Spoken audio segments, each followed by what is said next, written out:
Tu veux gagner de l'argent dans l'investissement immobilier? Une solution, le prêt in fine. As-tu déjà entendu parler de ce prêt? Je t'explique. Une mensualité de crédit, ce que tu rembourses tous les mois, est composée du capital, qui diminue ce que tu dois à la banque, des intérêts, ce que tu paies à la banque pour t'avoir prêté les sous, et l'assurance emprunteur, qui te couvre pour le décès, la perte totale et irréversible d'autonomie, etc. Un crédit in fine, c'est un peu comme un différé, mais sur la durée totale de ton crédit. Tu ne payeras que les intérêts et l'assurance, ou que l'assurance pendant 15 ans. Le prêt in fine a bien souvent une durée de 15 ans, ou en tout cas, ce sera très rare de le voir supérieur à cette durée. Pendant toute la durée du prêt, vous remboursez une mensualité beaucoup plus faible, car vous ne payerez que les intérêts et l'assurance. Et lors de la dernière mensualité, vous rembourserez l'intégralité de la somme que vous avez empruntée, soit le montant total initial.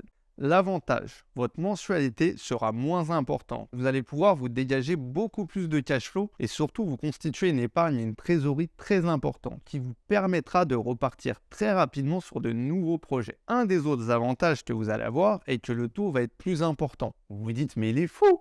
Pourquoi il nous dit que c'est un avantage? Car ça va vous permettre de jouer le jeu avec votre partenaire bancaire. Il sera content parce qu'il va gagner plus d'argent. Et vous pouvez déduire plus de charges de vos loyers perçus. Donc créer du déficit foncier. D'autant plus que le capital n'étant pas remboursé tous les mois, celui-ci ne rentre pas dans le calcul de votre IFI. Je vous invite quand même à vérifier tout ça avec un fiscaliste pour le montage. La banque voudra probablement nantir, c'est-à-dire bloquer, une somme au moins égale à celle du prêt pour vous accorder un prêt in fine. Vous pourrez choisir le produit nanti afin que celui-ci vous rapporte le plus possible pendant la période dite de blocage. Tu sais ce qu'il te reste à faire si,